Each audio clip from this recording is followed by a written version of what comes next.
Sir, মূলত আজকে আপনারা এখানে কেন এলেন, কার সাথে দেখা করলেন এবং কি বিষয়ে কথা হলো যদি একটু বলেন।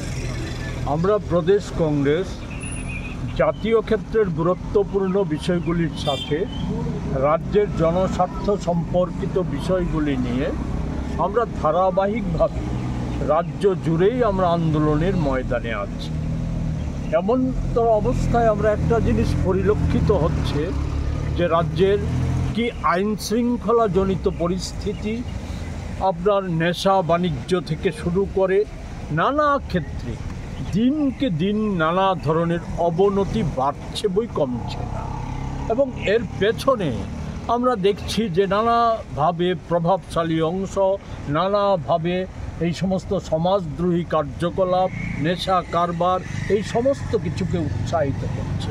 বিশেষ করে শাসক দলের একাংশের নেতা, প্রাক্তন মুখ্যমন্ত্রী সহ তাদের যে বক্তব্য, এই বক্তব্যগুলি সেখানে শাসক দলের দুষ্কৃতিকারীদেরকে উৎসাহিত করছে।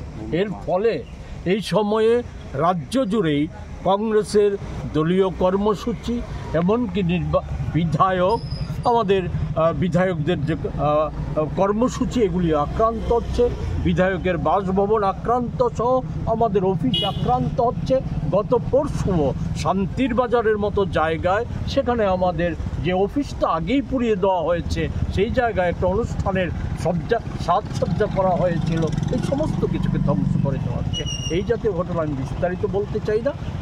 এছাড়া যে জনজীবনের শিক্ষক, কর্মচারী সহ বেকার, ছাত্র, কৃষক, শ্রমিক, আমাদের মহিলা, নানা অংশের যে মানুষ আছে, তাদের যে এই সময়ে সবচাইতে গুরুত্বপূর্ণ সমস্যাগুলি, যেগুলি অনায়াসেই সমাধান করা যায়, সেই সমস্যাগুলি নিয়ে আমরা যে রাজ্যে যে আন্দোলন নানাভাবে সুরাহা না পেয়ে আমরা স্থির করলাম যে এই শারদোৎসবের প্রাককালে কতগুলি জরুরি বিষয়ে পদক্ষেপ নেওয়া উচিত সরকারের, বিশেষ করে দরিদ্র অংশের মানুষের কল্যাণার্থে যে পদক্ষেপগুলি নেওয়া উচিত, সেই পদক্ষেপগুলি নেওয়ার ক্ষেত্রে মুখ্যমন্ত্রীর সহায়তা প্রয়োজন, মুখ্যমন্ত্রীর হস্তক্ষেপ প্রয়োজন।